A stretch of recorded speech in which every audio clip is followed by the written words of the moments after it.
శ్రీ గురుభ్యో నమః. ఈ దసరా నవరాత్రుల సమయంలో ఉదయం లేదా సాయంత్రం వేళ ఆరావళి కుంకుమ సుమంగళి పసుపుతో అమ్మవారికి అర్చన జరిపించండి.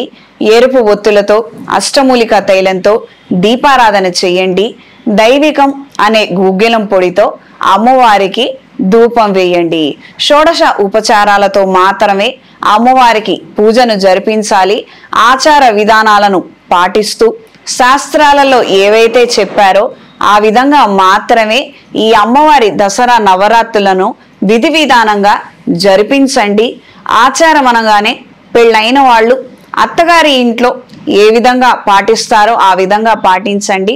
పెళ్లికి ముందర అమ్మగారు ఎలా చెప్తే అలా మీరు చేసుకోవచ్చు. అలా కాకుండా బయట ఎవరో ఏదో కొత్త పద్ధతులు విధానాలు పాటిస్తున్నట్లయితే అవన్నీ కూడా తెచ్చుకొని చేస్తామంటే మాత్రం ఇక్కడ అది సమంజసం కాదు. ఇది గ్రహించి మెలగండి. విధి విధానంగా ఈ దసరా నవరాత్రులను పూజలు జరిపించండి. మంచి ఫలితాలు సంప్రాప్తిస్తాయి. అవకాశం ఉన్నవారు ఈ ఆశ్వీజ మాసంలో నవదుర్గా పాశుపత హోమాన్ని జరిపించుకోండి. ఉద్యోగరీత్యా ఆదాయ రీత్యా ఎదురవుతున్న ఆటంకాలు క్రమేణా తొలగిపోతాయి. అమ్మవారి ఆశీస్సులను పొందగలుగుతారు. సర్వే జన సుఖినో భవంతు.